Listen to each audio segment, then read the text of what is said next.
Aujourd'hui, Lamborella et toute son équipe s'apprêtent à prendre le large pour une mission de 17 jours dans les îles éloignées des Chesterfield et d'Entrecasteaux. Il faut que je mette le TA de Krumak sur notre arrivée ou pas? Si J'ai donné la date, c'est bon. ouais, il vers ça, le TA.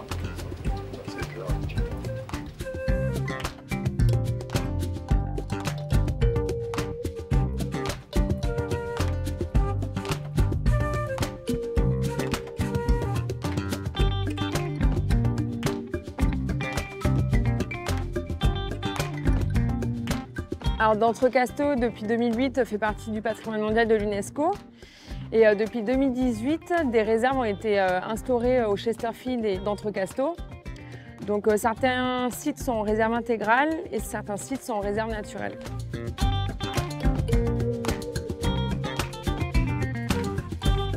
Réserve intégrale, l'accès est strictement interdit, alors que réserve naturelle, c'est soumis à autorisation du gouvernement.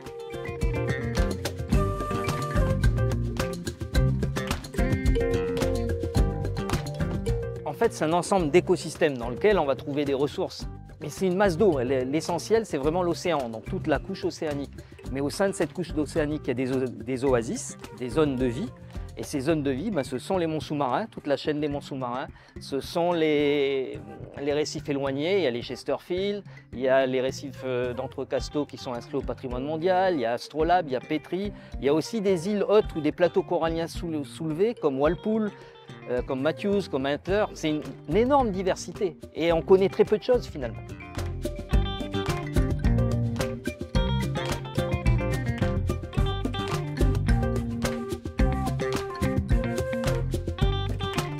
Depuis maintenant 15 ans, Lamborella et son équipage sont en charge de la surveillance et du suivi des îles du parc de la mer de Corail. Avec ses 1,3 million de kilomètres carrés, c'est la 4e plus grande aire marine du monde. La première particularité de ce parc, c'est déjà sa taille, puisque ça représente pratiquement, c'est l'ensemble de la ZEE néo-calédonienne, à l'exception des eaux provinciales.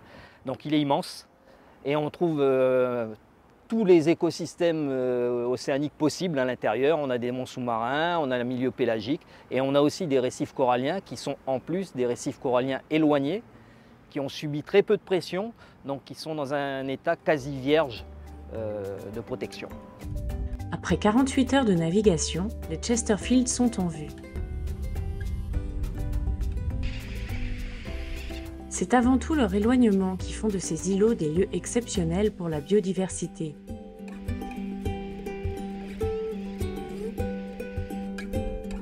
Morgan Rex-Tronquet est chargé de la science pour le parc. Son rôle est de récupérer et d'organiser les données issues des différentes campagnes scientifiques.